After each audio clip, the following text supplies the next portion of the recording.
that is gaining huge buzz and momentum, the paleo diet. Now, followers say they are shedding drastic amounts of weight and are warding off debilitating diseases. But what's the trick? You have to eat like our Stone Age ancestors. If you think that means eating hunks of meat off the bone, or if this sounds like man food, well, think again. Even I was surprised to learn what it means to eat paleo. It spawned dozens of books, nearly all bestsellers, and hundreds of blogs, message boards, and magazine articles. So what has everyone so excited about a diet based on cavemen and Stone Age times? The paleo diet promises you'll easily lose your unwanted pounds, and it could ward off debilitating diseases like diabetes, heart disease, and even some cancers.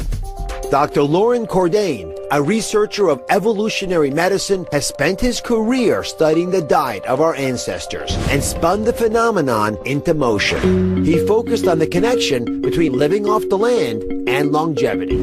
Dr. Cordain believes eating wild plants and animals is your prescription for optimum health. But if you're worried about eating hunks of meat and think this is not for you, that's where paleoista Nell Stevenson comes in. She's adapted the paleo diet for every modern woman and says she can help you get the weight off. No hunting gear required. Dr. Loren Cordain, author of The Paleo Diet, and Nell Stevenson, author of Paleoista, are here. So, Dr. Cordain, you argue that every single woman in America ought to be on the paleo diet. And what is it about the paleo diet that excites you as a scientist? Why should it work when so many other diets have failed America? It's got many characteristics that combine all of the best ideas we've ever had about nutrition. So, for one, it's a high-protein diet, a low glycemic load diet, and we know that those characteristics of diet are perhaps the best way to get weight off and to keep it off. Secondly, it's very high in fruits and vegetables that contain healthy phytochemicals, vitamins and minerals, which tend to promote immune function and make us a lot healthier. It's also very high in long-chain omega-3 fatty acids, which help to calm down inflammation. And there are multiple characteristics beyond that, but those are the major ones. So now, show us what kinds of foods are on the paleo diet. I brought some samples here. Just walk us through what would typically be on this diet. Yes, absolutely. Lovely protein. We have free-range poultry, grass-fed meats, wild salmon, local organic produce, lots of veggies and fruit. And then healthy fats from coconut oil, olive oil, and avocado, and also some raw nuts in moderation. So if I compare this to a typical low-carb diet, and there's several out there now, how is this different? To be clear, it's not the Atkins diet. You're not walking around all day eating hunks of bacon and pieces of cheese. It's actually really balanced, and you're getting a nice amount of local produce in every meal.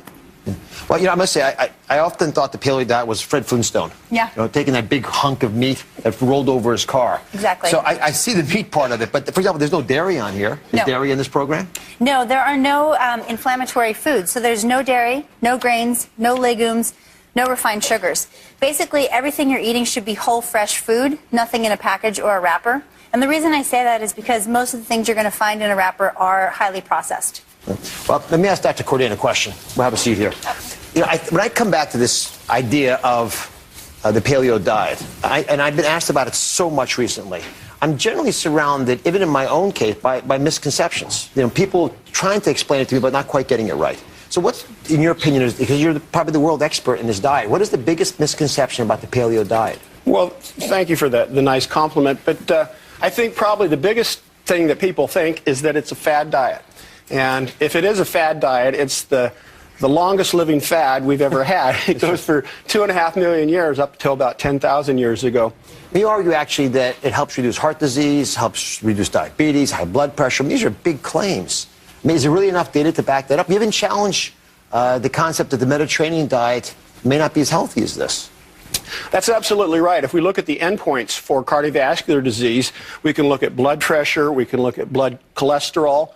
Paleo diet is superior to those in the 7 or 8 randomized controlled trials. So now let me reduce this to practice, because the big question for most of our viewers is, can I lose weight on this diet? Absolutely. So how much, how long, how difficult? I've seen in some cases people have lost tremendous amounts of weight, sometimes 75 pounds in about 6 months.